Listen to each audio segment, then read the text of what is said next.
El siguiente segmento es clasificación F, formativo, educativo cultural. A, apto para todo público.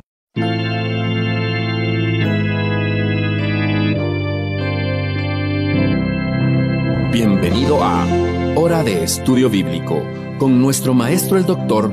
Lehman Strauss. Este estudio es el resultado del tiempo personal con el Señor, el ministerio pastoral y la experiencia en conferencias bíblicas del Dr. Lehman Strauss. Él nos instruye y alienta con la enseñanza de la palabra de Dios. Ahora, el Dr. Strauss.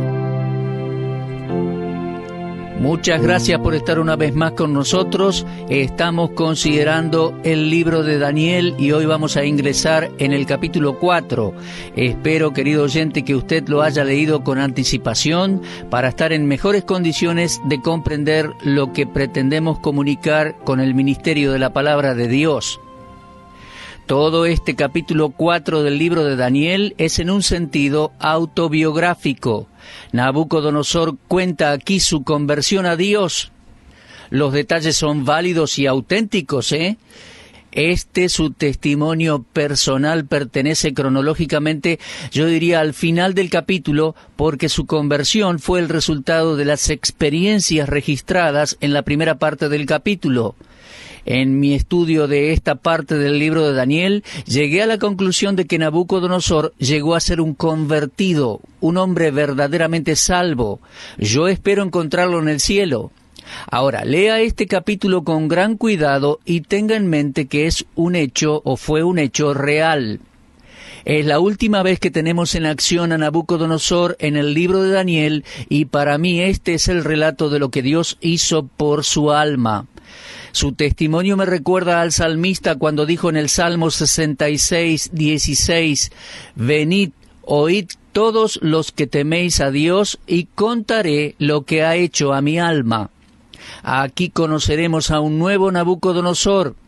Ahora, yo confío en que usted haya examinado los versículos 1 al 3.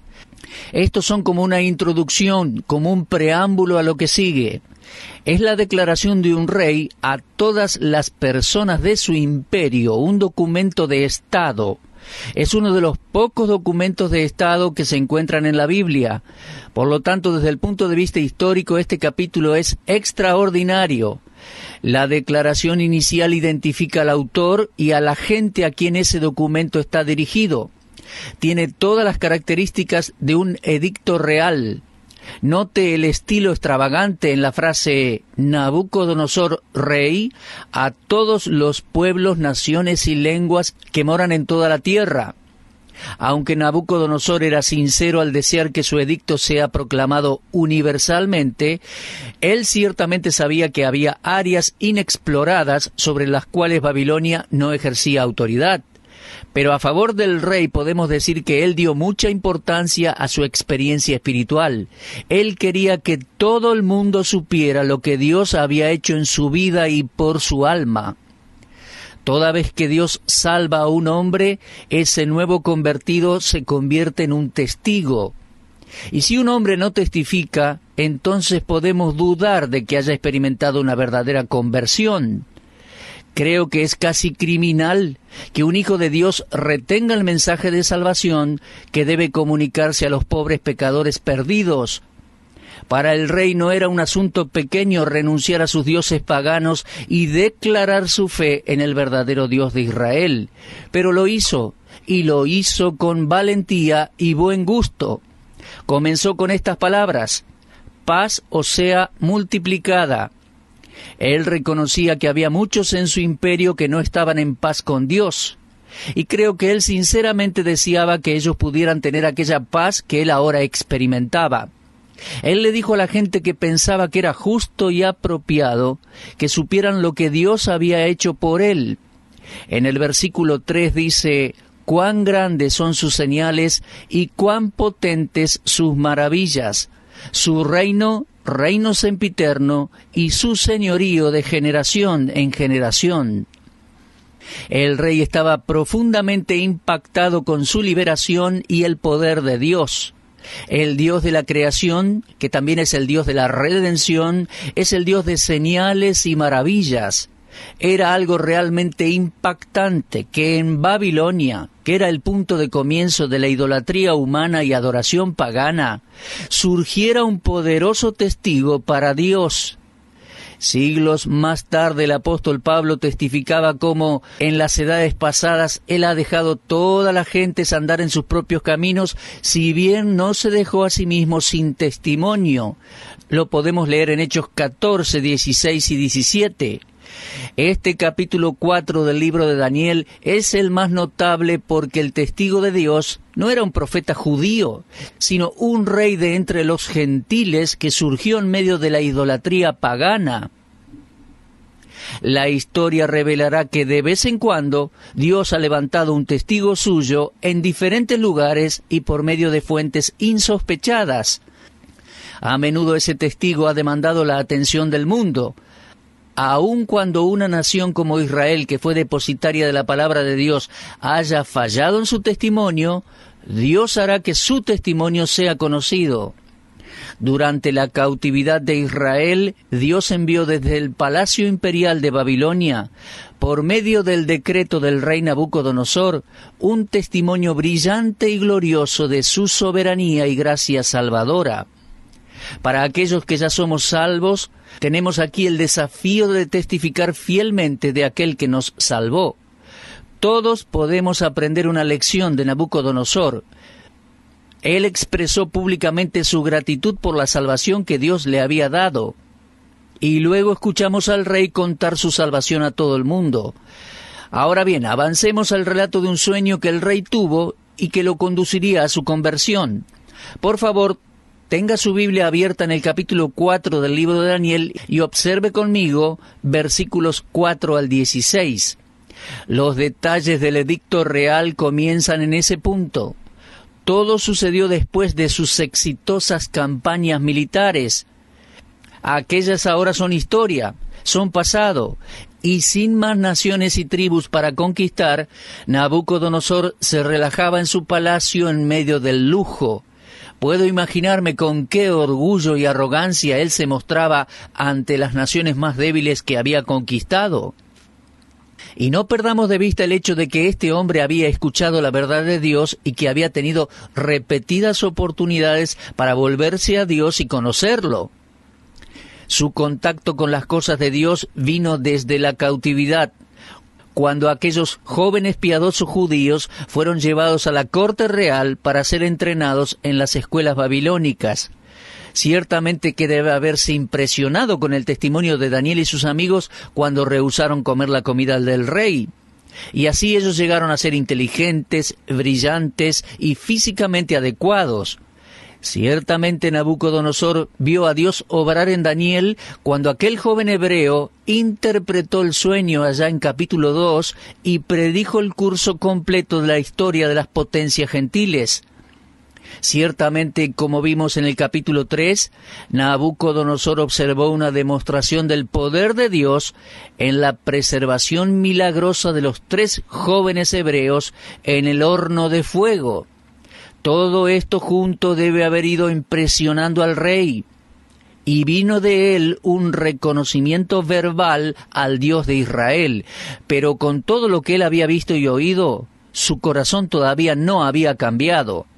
Él era un creyente profesante, podemos decir, y posiblemente era como aquellos que asisten hoy a nuestras iglesias y que escuchan la palabra de Dios, pero no quieren doblegar su voluntad orgullosa y caprichosa a Dios. Llegaba el tiempo en que Daniel iba a observar el fruto de su labor. A pesar de todo el poder que le otorgaban sus posesiones, el rey era un hombre pobre de espíritu. Tengo la idea que él era como los laodicenses de nuestros días, quienes dicen allí en Apocalipsis 3:17, «Soy rico, me he enriquecido y de nada tengo necesidad». Pero mientras el rey estaba en su cama, rodeado de su riqueza, tomó conciencia de su miseria y su pobreza. Repentinamente tuvo un sueño, y los detalles del cual lo dejaron atemorizado y alarmado. Despertando del sueño, él no podía sacar de su mente lo que había visto. Antes del sueño, él dijo que estaba descansando. pero podemos ver que era un descanso engañoso, una seguridad falsa. Y Dios le envió la visión para sacudirlo de su seguridad falsa. El rey estaba tan temeroso que dictó un decreto convocando a todos los maestros, magos y astrólogos para que se presentasen ante él de inmediato. Saben, esta vez no se olvidó del sueño, sino que les dijo lo que había visto y les pidió que lo interpretaran. ¿Había él olvidado los hechos del capítulo 2?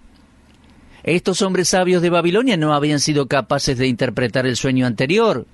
¿Por qué el rey pasó por alto a Daniel y llamó a los mismos hombres que le habían fallado la ocasión anterior? Esto es típico del hombre no regenerado, que busca ayuda en las personas equivocadas. Esos hombres que no habían tenido poder para conocer su primer sueño, tampoco podrían interpretar este nuevo sueño. Qué apropiada es esa historia para aplicarla a nuestro tiempo. Los hombres tienen problemas y en su temor, ¿qué hacen? Corren a un psicólogo, a un abogado, a un político, pero no van a la palabra de Dios o a un verdadero siervo de Dios que pueda conducirlos a la palabra. Bueno, la naturaleza humana permanece sin cambiar. Ahora bien, el rey continúa con su testimonio en el versículo 8 y dice, hasta que entró delante de mí Daniel. Yo me pregunto por qué Daniel no vino con los hombres sabios de Babilonia cuando el rey dictó su decreto. Voy a tratar de contestar esta pregunta. No puedo ser dogmático, pero recordemos que Daniel había sido nombrado jefe de todos los hombres sabios de Babilonia, luego que interpretara el sueño en el capítulo 2, versículo 48. Entonces vemos que Daniel estaba en una posición de autoridad. Por lo tanto, él pudo enviar a estos hombres ante el rey mientras él esperaba en su habitación hasta que ellos se cansaron tratando de interpretar el sueño del rey. Por supuesto que Daniel sabía que ellos fallarían y su llegada fue programada cuidadosamente. Al menos habían pasado 25 años desde aquel evento en capítulo 2. Daniel conocía bien sus fraudes y charlatanerías. Por lo tanto, esperó el momento justo para presentarse. Y me gustan mucho las palabras del versículo 7. No pudieron mostrar su interpretación. Al fin, Nabucodonosor iba a aprender respecto de la insensatez de buscar sabiduría en los emisarios de Satanás. Aquí él está por descubrir una gran verdad. Leemos en el Salmo 118:8, mejor es confiar en Jehová que confiar en el hombre. El rey sabía muy bien que Daniel era un hombre de Dios. Y aquí tenemos algo interesante. El uso que hizo el rey del nombre Daniel. Al relatar todo esto, como un hombre ya convertido, el rey dice en capítulo 4, versículo 8, hasta que entró delante de mí Daniel, cuyo nombre es Belsasar, como el nombre de mi Dios. Cuando él se dirigía a Daniel antes de su conversión, le llamaba simplemente Belsasar.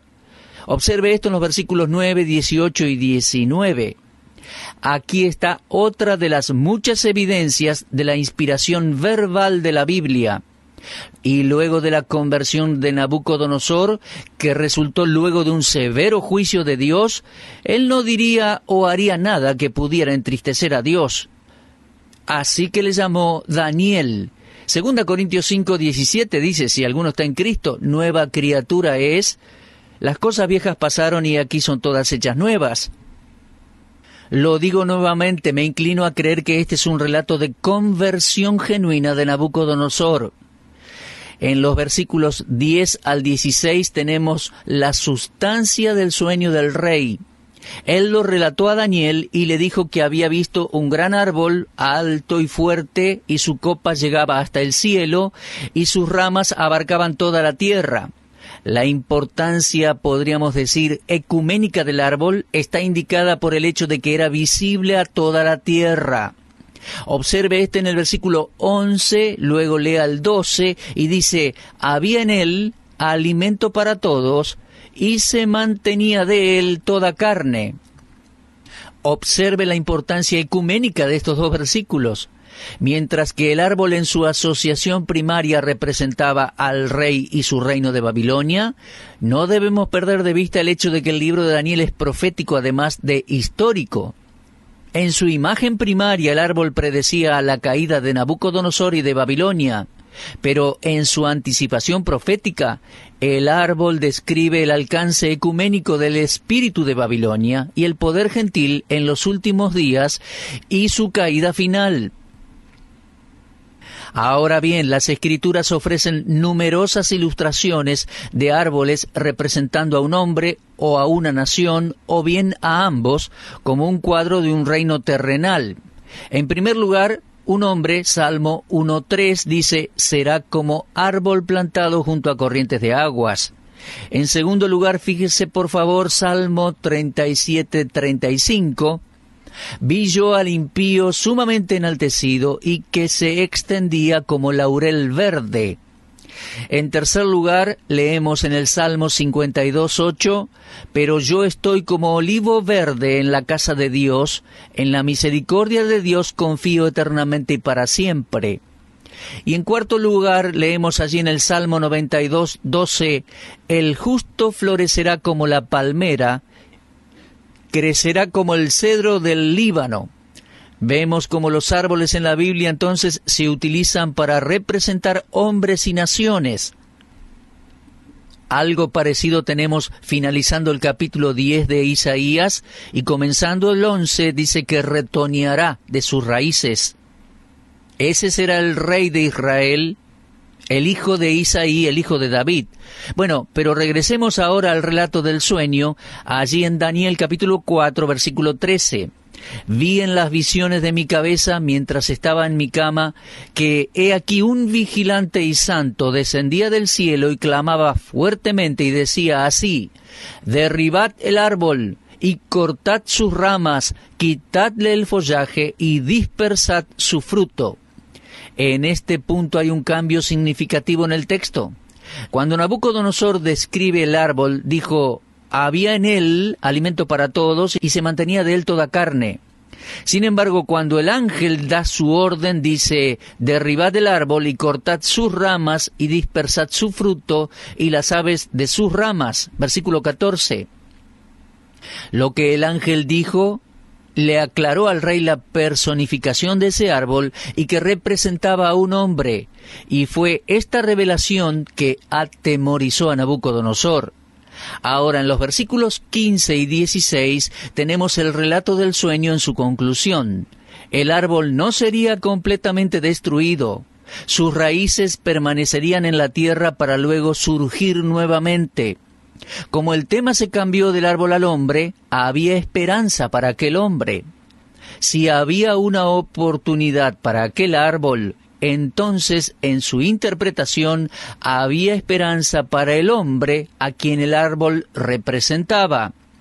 Él sería atado con hierro y bronce, atado por un desorden mental, y él se vería a sí mismo como una bestia y se comportaría como tal. Durante ese período de tiempo, Dios pudo hacer su obra en el corazón de aquel hombre. Él sería restaurado y sanado nuevamente. Ahora, en el versículo 17 tenemos la razón del sueño. El contenido de ese versículo es muy importante, no lo pase por alto. Este sueño mostraría una lección necesaria que leemos allí en el versículo 17. Para que conozcan los vivientes que el Altísimo gobierna el reino de los hombres, y a quien Él quiere lo da, y constituye sobre él al más bajo de los hombres. Nabucodonosor y cada gobernante terrenal deben saber que hay uno que es mayor que cualquier otro gran hombre, más poderoso que el más poderoso de los hombres, y que en sus manos reposan los reinos de los hombres. Uno de los grandes pecados de los líderes nacionales mundiales es su rechazo de incluir a Dios en sus deliberaciones y decisiones. Ellos no escucharán la voz que les dice que Dios prevalecerá. Hay una relación cercana entre los asuntos de la tierra con los asuntos del mundo espiritual. Romanos 13:1 dice, porque no hay autoridad sino de parte de Dios, y las que hay, por Dios han sido establecidas. La razón del sueño del rey es obvia, la vemos claramente en el versículo 17. Para que conozcan los vivientes que el Altísimo gobierna el reino de los hombres, y que a quien él quiere lo da, y constituye sobre él al más bajo de los hombres. El poder de un hombre en el oficio público no siempre es un signo de su propia grandeza, sino que ha sido ordenado por Dios para gobernar. Y cada gobernante falla si no reconoce que su posición, su poder y sus posesiones se deben a la bendición de Dios. Y los ángeles de Dios demandarán juicio sobre aquel hombre por tomar para él la gloria que le pertenece solo a Dios. Naciones han surgido y caído, pero el hombre todavía se rehúsa a creer que Dios gobierna sobre todos los reinos de la tierra. El Dios que establece un gobernante puede también hacer que fácilmente caiga. El más grande de los hombres es solo un subordinado del único Rey de Reyes y Señor de Señores. La patrulla de demolición de Dios ha llevado a la ruina a más de un arrogante gobernante terrenal en la historia. Los asuntos internacionales no son simples oportunidades, ellos están en las manos de Dios. Víctor Hugo nos ha dejado un poco de historia interesante respecto a Napoleón y la batalla de Waterloo. Tal vez usted lo ha leído. En la mañana de la batalla, el pequeño dictador permaneció observando el campo de batalla mientras describía a sus oficiales su estrategia para aquel día. Y dijo así: pondremos allá la infantería, allá la caballería, aquí la artillería. Al final del día Inglaterra estará a los pies de Francia y Wellington será prisionero de Napoleón. Bien, después de una pausa el comandante le dijo: pero no debemos olvidar, señor, que el hombre propone, pero Dios dispone. Y con orgullo aquel pequeño dictador dijo: quiero que comprenda que Napoleón propone y Napoleón dispone. Víctor Hugo continúa escribiendo así: a partir de ese momento la batalla ya estaba perdida. Dios envió lluvia y granizo y las tropas de Napoleón no pudieron ejecutar lo que él había planeado. Y en la noche de la batalla, Napoleón era prisionero de Wellington y Francia estaba a los pies de Inglaterra. En días como los nuestros, haríamos bien en tener en cuenta las enseñanzas de la palabra de Dios cuando dice en Santiago 4:6, Dios resiste a los soberbios y da gracia a los humildes. Ahora bien, antes de concluir en esta oportunidad con los versículos 18 al 26, quiero compartir con los oyentes un pensamiento del Dr. Ironside en su pequeño volumen Conferencias sobre Daniel. Lo incluiré aquí ante la posibilidad de que algunos de ustedes no hayan visto esta obra del Dr. Ironside. Él se refiere a un pasaje en el libro de Job. Allí Eliú dijo en Job 33:14 en adelante: sin embargo, en una o dos maneras habla Dios, pero el hombre no entiende. Por sueño, en visión nocturna, cuando el sueño cae sobre los hombres, cuando se adormecen sobre el lecho, entonces revela al oído de los hombres y les señala su consejo, para quitar al hombre de su obra y apartar del varón la soberbia. Detendrá su alma del sepulcro y su vida de que perezca a espada. También sobre su cama es castigado con dolor fuerte en todos sus huesos, que le hace que su vida aborrezca el pan y su alma la comida suave. Su carne desfallece, de manera que no se ve, sus huesos, que antes no se veían, aparecen, su alma se acerca al sepulcro y su vida a los que causan la muerte. Si tuviese cerca de él algún elocuente mediador muy escogido, que anuncie al hombre su deber, que le diga que Dios tuvo de él misericordia, que lo libró de descender al sepulcro, que halló redención, su carne será más tierna que la del niño, volverá a los días de su juventud, orará a Dios y éste le amará, y verá su faz con júbilo, y restaurará al hombre su justicia.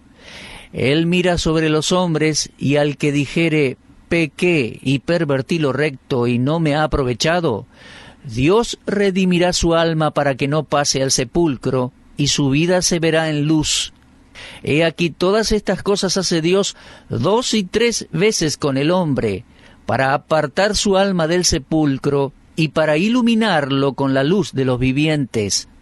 Mis queridos oyentes, he citado este pasaje del libro de Job por la notable similitud que tiene con los acontecimientos que le sucedieron a Nabucodonosor en Daniel capítulo 4. Dios habló una vez a Nabucodonosor en el sueño de la gran imagen, capítulo 2, pero el rey rechazó el mensaje y continuó en su orgullo y rebelión de corazón. Luego habló nuevamente y este hombre no lo percibió. Y luego del sueño de la gran imagen y de la experiencia del horno ardiente, y finalmente este segundo sueño en el cual Nabucodonosor ve este gran árbol, Dios envió su intérprete, Daniel, un hombre escogido, para seguir hablando a su vida. Y fue allí, después de toda esta experiencia, al final del capítulo, como vamos a ver en el próximo programa, que Nabucodonosor se convierte al Dios vivo y verdadero, se humilla ante su presencia y recibe su beneficio. ¿Y qué de su experiencia, mi querido oyente? ¿Ha doblegado su rodilla ante el Dios eterno y todopoderoso? ¿Se ha humillado ante Él confesando su pecado? Él quiere redimirlo, rescatarle y darle una vida de gloria, paz, perdón y bendición. No se demore en venir a Dios, no permanezca en obstinación, alejado de Él. Humíllese ante Él, reconozca su pecado, dígale: Dios, quiero que tú me salves, quiero que Cristo sea mi Salvador, pagó por mis pecados en la cruz, quiero una nueva vida. Pequé y no me ha aprovechado. Quiero que tú redimas mi alma y me des vida para siempre. Hace muchos años yo pasé por esa experiencia. Como Nabucodonosor hace siglos, conocí al Dios vivo y verdadero, mi Creador, mi Salvador para siempre. Espero que usted, mi amigo, en humildad, reciba a Jesucristo como Salvador, le dé lugar en su vida al Dios que quiere hacer grandes cosas en su beneficio. Usted estuvo escuchando Hora de Estudio Bíblico con el maestro el doctor Lehmann Strauss. Si desea escuchar una vez más este mensaje, visite nuestra página en la internet www.bbnradio.org. Le dejamos la invitación para que el día de mañana nos acompañe aquí, en este mismo horario y punto del dial. Hora de Estudio Bíblico es una producción de BBN.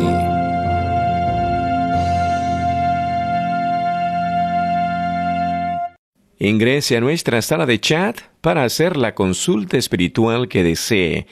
www.bbnchat.org. Este es un servicio totalmente gratis. Muchas gracias. Somos sus amigos de BBN.